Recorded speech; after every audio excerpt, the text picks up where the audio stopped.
There's John. That's the weekend. Where's John? I don't see John. There's John.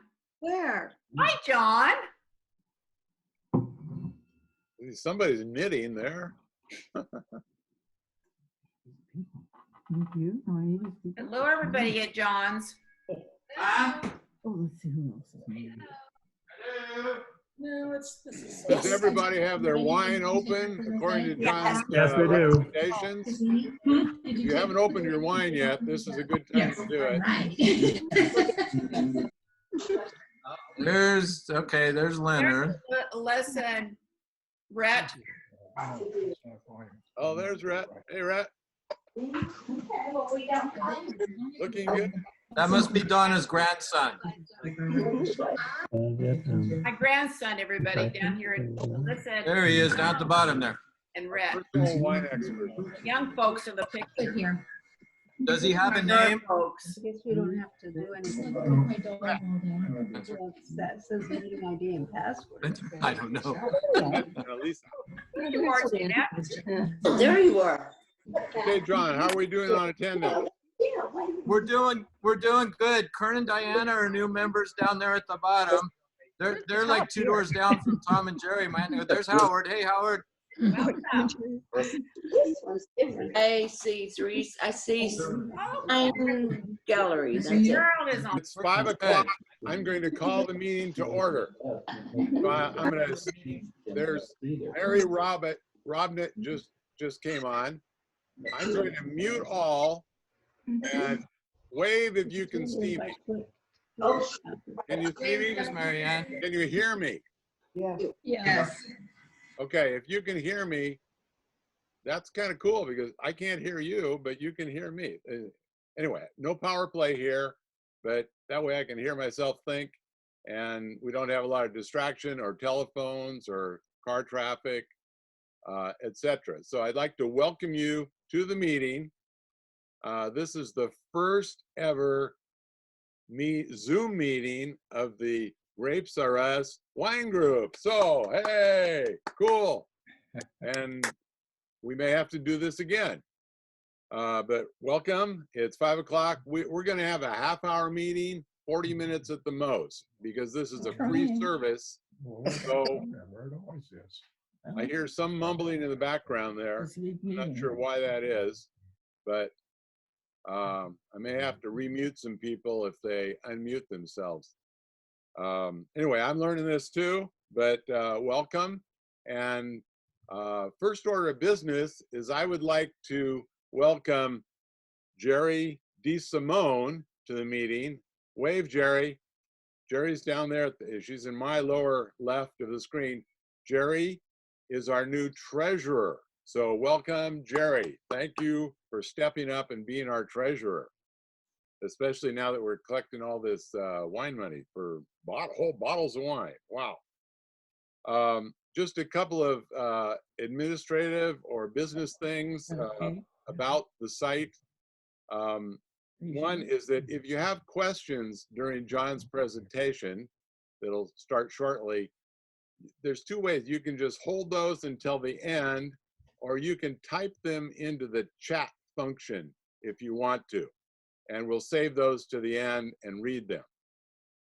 I think I've already said that you should be going to speaker view. I suggest speaker view when John starts his talk. And that'll go from the gallery view where all of us are showing here into one person who's talking. You can do that at any time.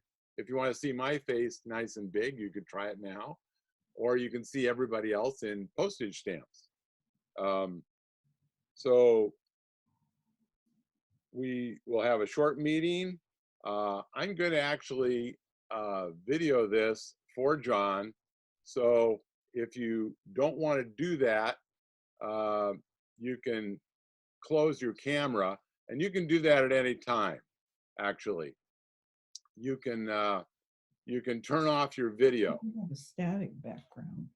But You don't have. I see my wine server is coming to the table here.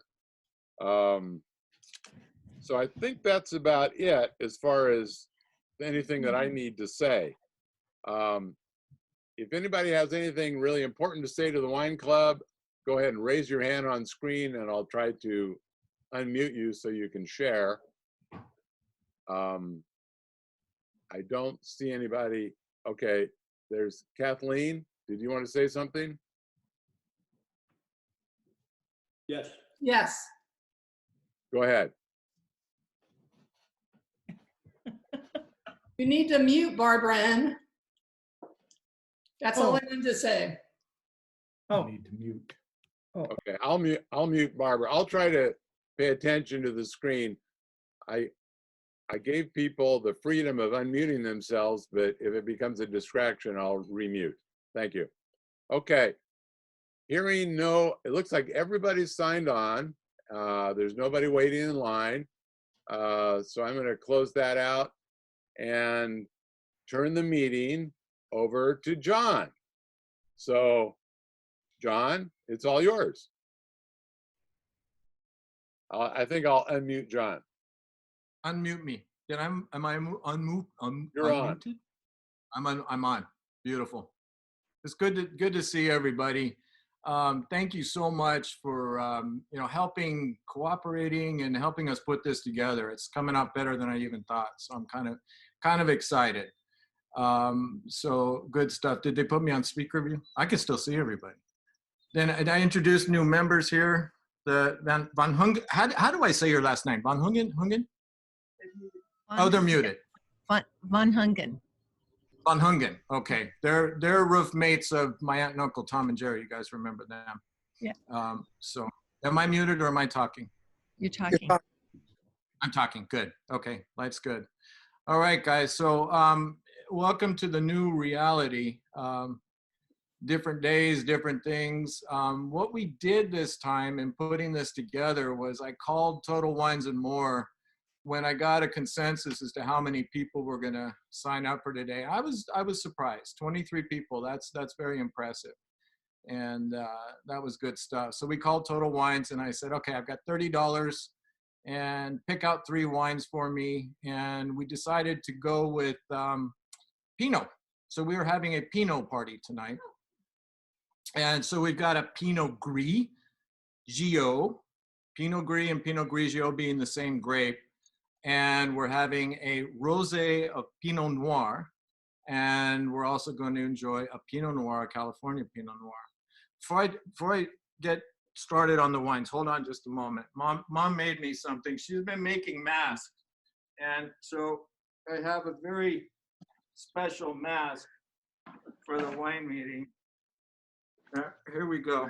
Here we are. Oh, there you go. There we are. There's my That's a great idea. my wine mask. Wait. That's good. That's good stuff. All right, guys. Everybody have fun with that? I should be drinking scotch with this pattern, I think. Yeah. So, all right, let's start with the first wine. Pinot Gris and Pinot Grigio are known to be a mutation of the Pinot Noir grape. And as you know, Pinot Noir came from the Burgundy region of France.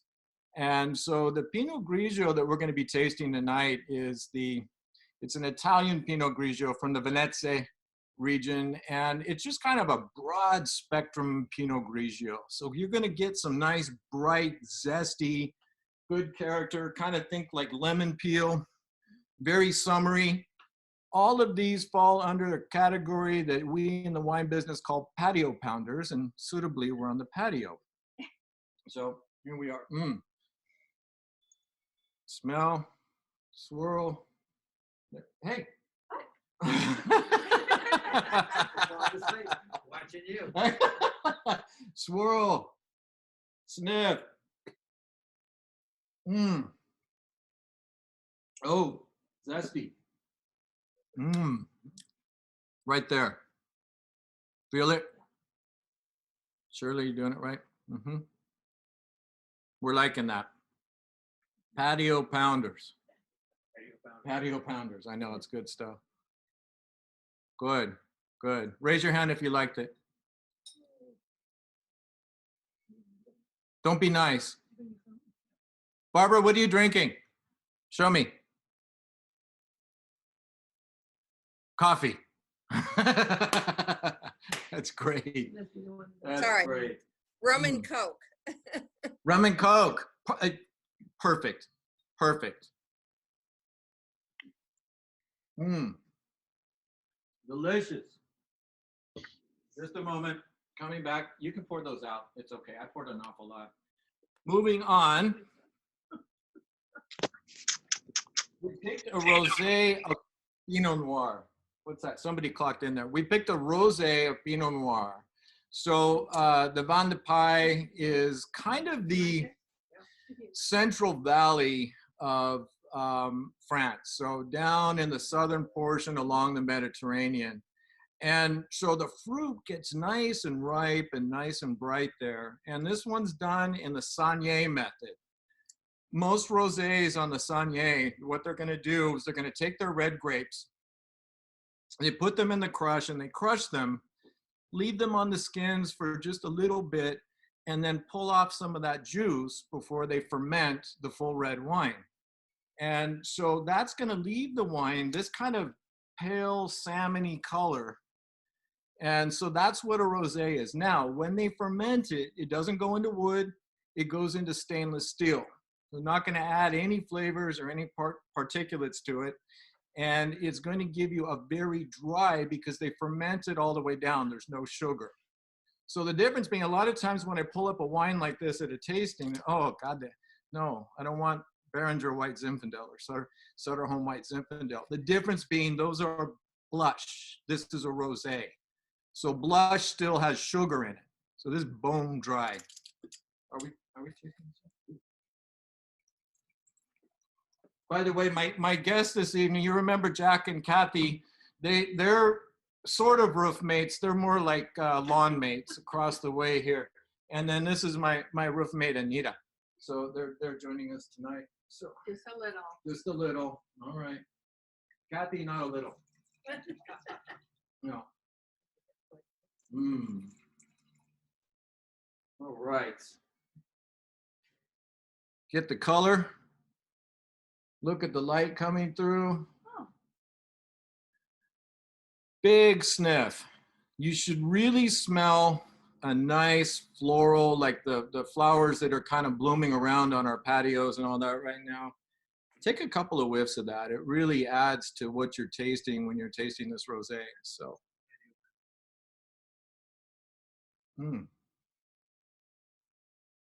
Crisp. Whew. Another one.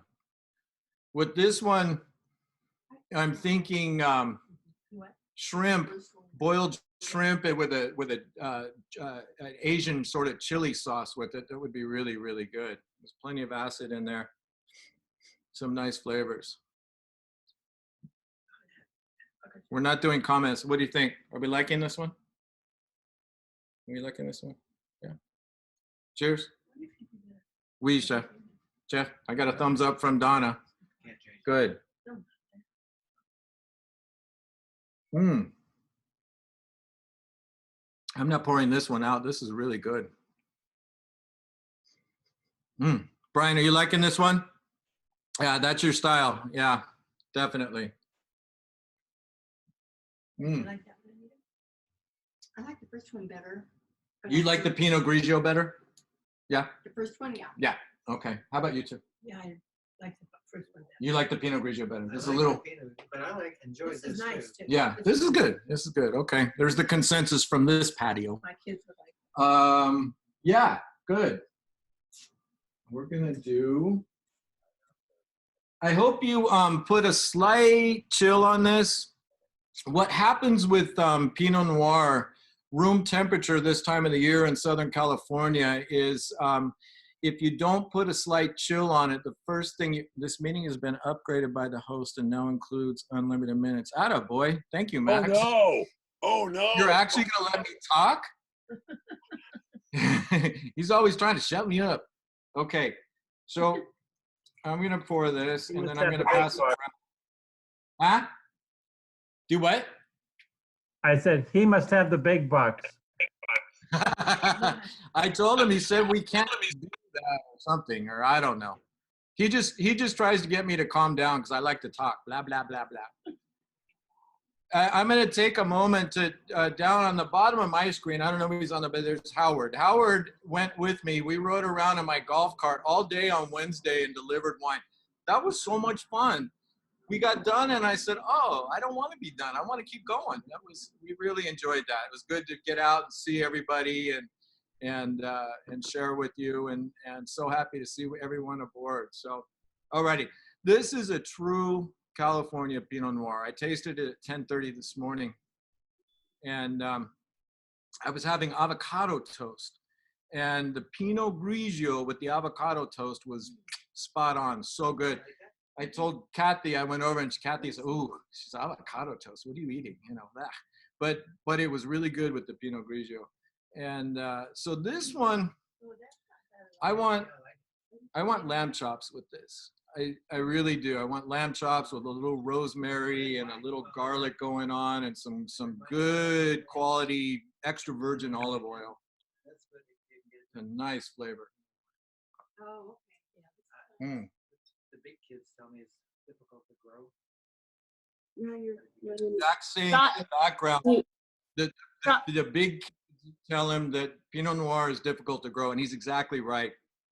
That we think that the word, the precursor Pinot, has to do with the fact that the clusters, they're very, very small, and they're kind of shaped like a pine cone, and we think that's where the word Pinot came from. So all three of the wines that we had tonight were Pinot. You know, obviously a rosé Pinot Noir is Pinot Noir. So they crush the fruit, they pull off the juice while it's still just a little bit pink, and they put that into stainless steel and ferment it.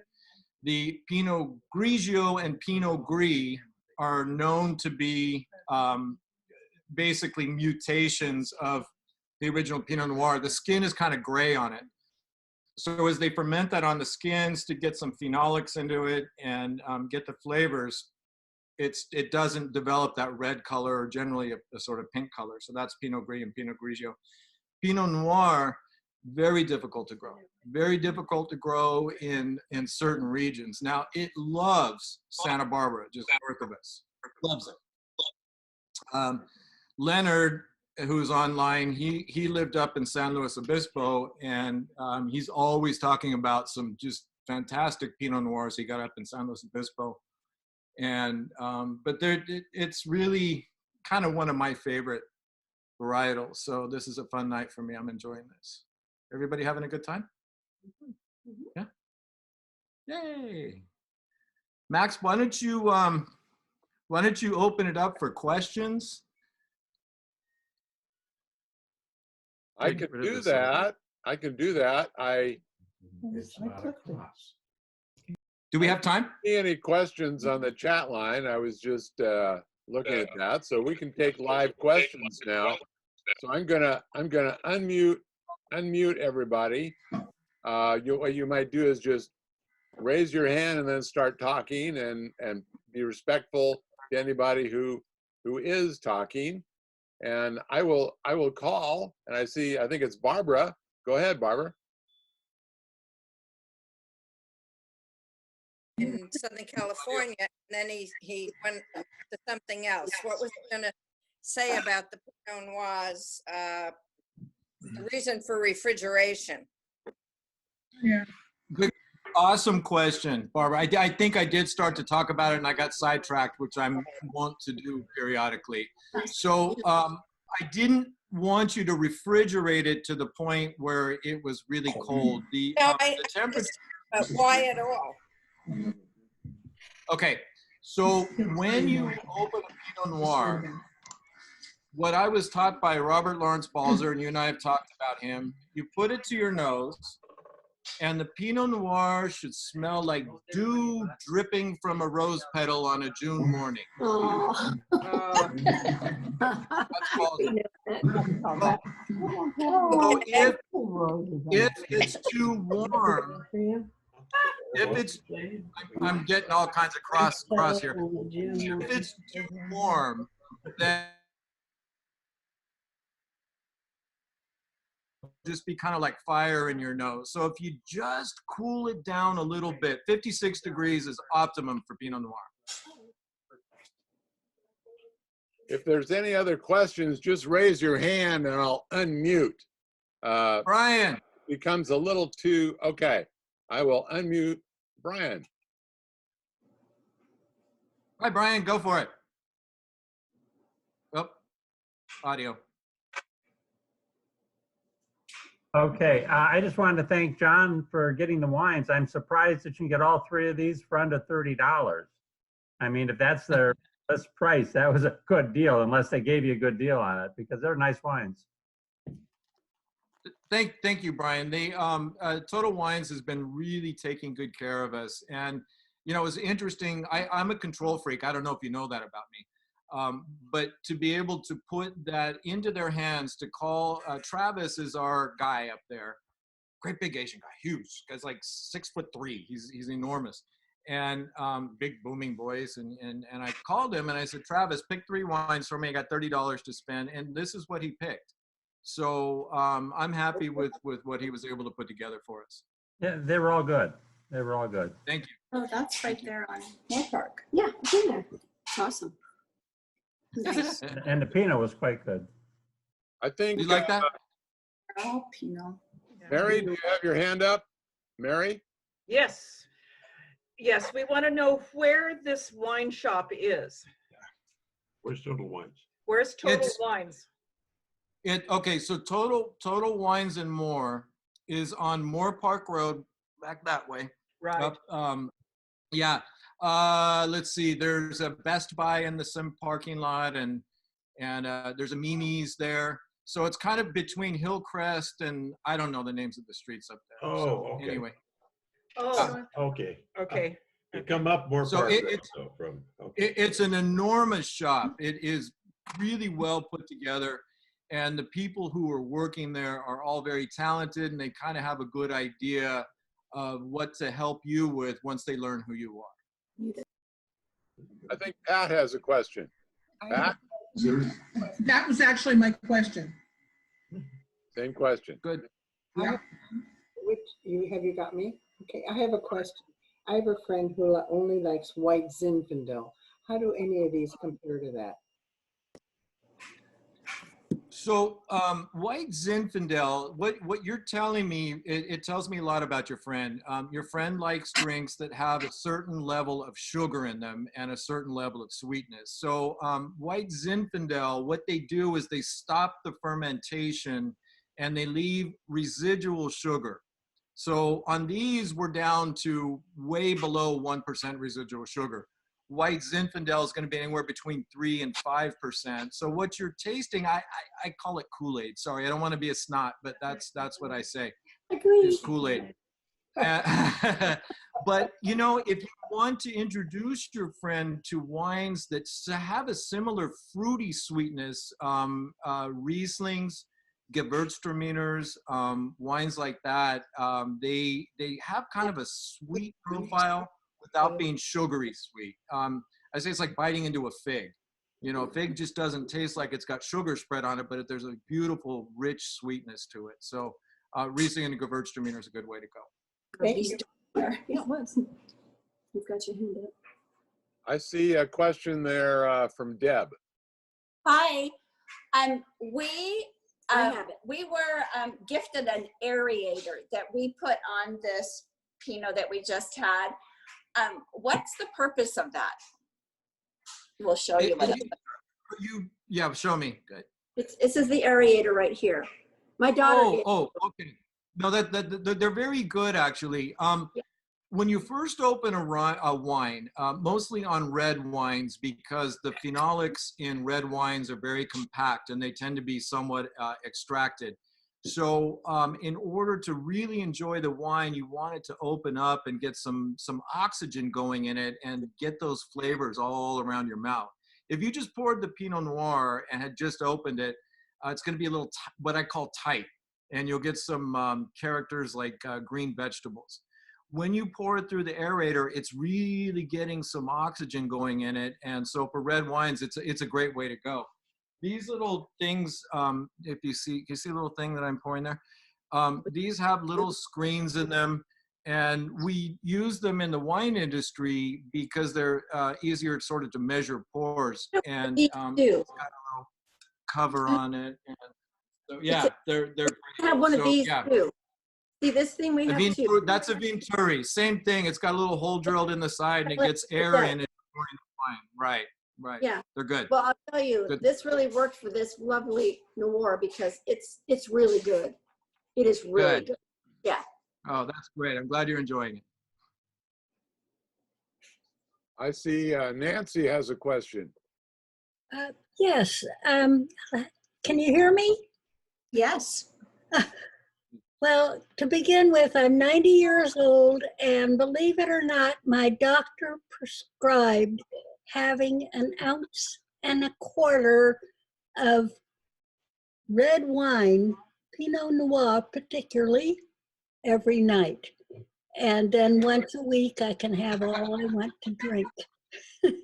And I do love Grigio, though, and that's probably my favorite. But I thank you very much for this. Has been most rewarding. How do I keep these bottles? I can't drink it all right away. So, really good questions on that. And Kathy behind me wants to know who your doctor is. Yeah, So, what's the name of your doctor? Dr. Corner. She's wonderful. Anybody who prescribes Pinot Noir is a good doctor, very good doctor. So what you can do with wines, what I used to recommend when I was out calling on restaurants was, they would be concerned because we're only going to pour one glass of the Pinot Noir tonight. What do we do with it? I always recommended, and it works, to take the wine, put some sort of cover, something like this, or some sort of a good cover on it, or you can just put the cork back in it and put it in the refrigerator. If it's a red wine, you don't want to drink it at refrigerator temperature, just remember to pull it out before you want to enjoy the wine, and it will hold it a lot longer. There were pumps and things like that were supposed to suck out the oxygen, but really just refrigerating it and then removing it to get it to the temperature is going to be your best bet. Okay, thank you very much. Actually, Nancy, just drink it. Just drink it. Another question. Oh, there must be other questions out there. John, do you have John, do you have an opinion on Chilean wine? How does it compare to California? Oh, boy. When they first introduced Chilean wines into the US, I was pretty heavy in the industry, and boy, we really wanted to enjoy them. We were going to make a lot of money on Chilean wines, and some were good, but a lot of them were really rough. And I kind of equate them to Central Valley wines. I've told you before that I worked for the Bronco Company, owned by the Franzia family, not the Franzia wine label you see in the grocery store, but their family, who started another wine company. And they have 50,000 acres of grapes that grow between Bakersfield and Modesto. And so it's out in the sun all day long. It's 110 degrees, and the fruit just does certain things. So you're going to get wines that are not with a lot of character. If you just go a little bit east into the Sierra foothills, you get beautiful, actually lovely Zinfandels and Pinot Grigios. But down in the valley floor, it's a little too much. But people drink them, and but they're just not, they don't really have varietal character. Think 2 Buck Chuck, and I've been to many parties, and I've drank a lot of 2 Buck Chuck, but I also told you that I was at the 2 Buck Chuck warehouse, and we were on the 3rd floor, and we're looking down, and the guy next to me, smart ass, said, how many cases are down there? And 30,000 cases. Oh. And the next guy, 2 down from me, said, how long before we go through these 30,000 cases? And he said, this month, about 25 days. And literally there were Trader Joe's trucks pulling up 24 hours a day, loading their trucks up with this $2 chuck. So people are drinking it. But if you want really good wines, I would go in a different direction. Well, I think I might just add a little commentary. I'm reading the book now. It's about Chile, A Long Petal of the Sea by Isabel Allende, a great author. And what I've learned so far in the book is that the Spanish Civil War ended about 1939, and there were a lot of refugees from Spain who fled to Chile. So that may have influenced the style of wine coming out of Chile. Yeah, and they brought in. There were many. I watched a movie one time, and Peter Lorre said many Germans have become to known as O'Hara in South America, and which I thought was hilarious. But so yeah, there were many European settlers in South America after the war and after World War I too, and so they brought over some of their characteristics and their wines. Excuse me. Chile tends to be a little more on the tropical side. Now ask me about Argentina. Argentina is further away from the equator and has weather, I think, that's better suited to wine growing, and spectacular grapes down there. Another thing that happened in Chile was they planted one called Carignan, and you all know the 5 varietals for Bordeaux: Cabernet Sauvignon, Merlot, Cabernet Franc, Petit Verdot, and Malbec. There was one that was part of Bordeaux for a long time called Carignan, and unbelievable. They got rid of Carignan out of Bordeaux, but in Chile, I've had wines that were just the Carignan varietal, and they were spectacular. They were delicious, actually. Very much like a kind of a coffee flavor, tropical. What can you say? So I see another hand. I see a hand there. It looks like Brian. Oh, sorry. Or Deb. Or Deb. Yeah, Deb rose her hand too. There you go. Raised her hand. Go ahead. Hi, well, I'm Deb's friend, and first of all, I want to thank her for inviting me and doing this. This has been great tonight, so thank you. And of course, I love champagne, so I want to know if you're ever going to have like a nice champagne evening. Wow. I think doing an evening of sparkling wines is a really good idea. So why don't we shoot for February of 2021? Somebody write that down. And what do you think of that? A February sparkler, and yeah. Perfect. I think that sounds. I love sparkling wines. But we had a great one tonight. Hold on, I'll go get the one we had tonight. Okay, next question from Brian. Yeah, I was just going to talk to John. That we've done some cruising on Princess, and they will have some standard wine tastings, and they'll start with sort of the cheapest wines and go to the best wines. But when they run out of their 2 or 3 standard tastings on a longer cruise, they actually did a sparkling wine tasting. And with that one, they started with the best wine first because that was the driest, the crispest, and then you went to these cheaper, sweeter wines. And it was sort of interesting, a different way around. But it was an interesting tasting. They had some nice wines, but it was sort of the reverse. You had the best wine first, because then you got the sweeter sort of whatever crap later. That sounds Very, fun. very funny. Go ahead, Deb. Very, very funny comment. What I did for a living, as you know, was going out and doing tastings. And I did work for one fellow who said, get them drunk on the good stuff first. They won't know what the bad shit tastes like. So that was kind of the school of thought on that. So, no, Donna say nope. I might just add on to that. When we were cruising on Princess down in Australia about 2 years ago, they had a lot of Australian wine, and I wasn't really impressed. And so I just happened to ask, well, where's the California wine menu? And they actually brought it to me. So if you want some of your more familiar California wines, you can ask for that menu. list. The Aussies have been trying. They've been trying really hard.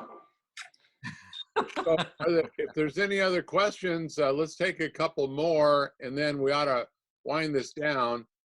We can Jim take a Robinette. couple more questions, but then I'm going to just leave it open because I'm not sure when this is going to be cut off, but it could be any time. Jerry, Jim go ahead. Robinette. Jerry. I just wanted to thank all of you for welcoming me to your new club. I love it. And all the comments are, it's great. And John, I want to know when you're going to cook me some lamb chops, because it's my best. That's great. Hey, Jim Robinette, down below, Jim and Marianne. Okay, I'm gonna unmute everybody right now. I'm going to, And there they are. Leonard. And they visited the wineries in the Barossa Valley, which is up above Adelaide. Interestingly, we found that they did something other than Syrahs there. In fact, from one winery, interesting, the name was Keys. They were Germans, Kies was the name of the family and the winery. And they did a very good Cabernet, which was kind of refreshing. I got a little bit tired of Syrahs after a while. Yeah, absolutely. I tease Australia. It's sort of like USC and UCLA. Australia's done an outstanding job with their wines, and I've tasted some very good ones. But we're both New World. But the judgment at Paris in 1976 turned California into France, unfortunately. So now we're kind of the leaders. And you know, I'm a big California proponent, but Australia's done, and New Zealand have done some amazing jobs with wine. Well, I'm just going to leave it like this. We can keep chatting. I want to thank everybody for participating in this. We've been at this for, well, gee, it's like almost an hour for some people because we signed on early, but it's been 36 minutes gone as I see it. So thank you for behaving well. There were no interruptions. I'm gonna adjourn the meeting and just leave the site open so anybody talk who wants to. Max? Thank you. Thank you. Thank you. When can we do it again? We'll do it again. I think we're going to do this again next month. I mean, Really nice to see everybody. I hope we have a live meeting, but we just don't know. Leonard had a question, by the way. Yeah, I did. Can you hear me? I do. Yes. Okay. I think we're going back to champagne. John, can you explain? There is a difference between champagne and also the sparkling wine. Because there's a lot of confusion there. Because people say, I got a bottle of champagne, and they're holding a bottle of sparkling wine. Yeah. So champagne People popping in is sparkling wine. Sparkling wine it simply means what they do. So what happens during fermentation?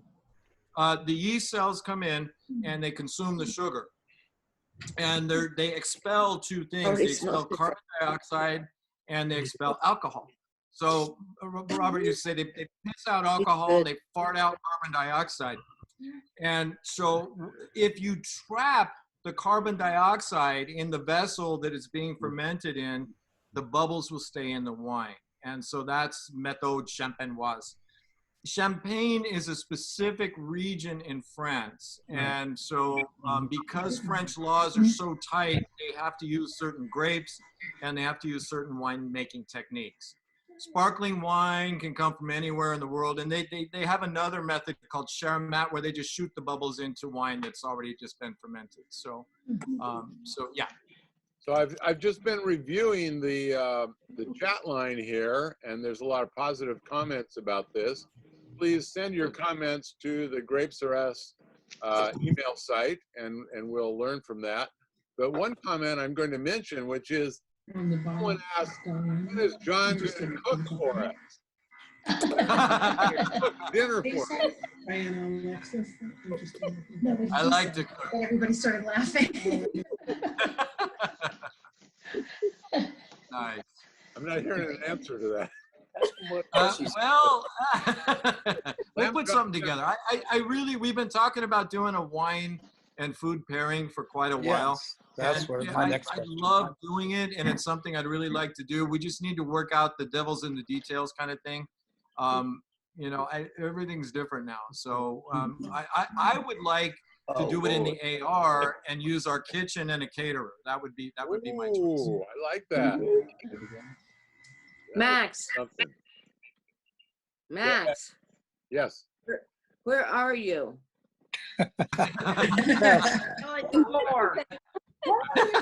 Total Wines. Village 4. What's behind you? Village 4, we're in 4. Yeah. Oh, this is my vast wine collection here. Yeah. Say thank you. It's been fun to see everyone, and here's to our good health. Minimize. John, thank you, Max. Okay.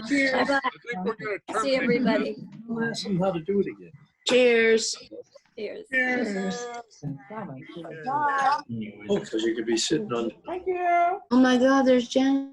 Okay, we're going to adjourn this meeting. We're getting so much chatter here. It's a lot of fun, but nobody can hear because there's so many conversations. So thank you very much. Bon appetit. Enjoy your wine, red in my case, and see you next month on Zoom.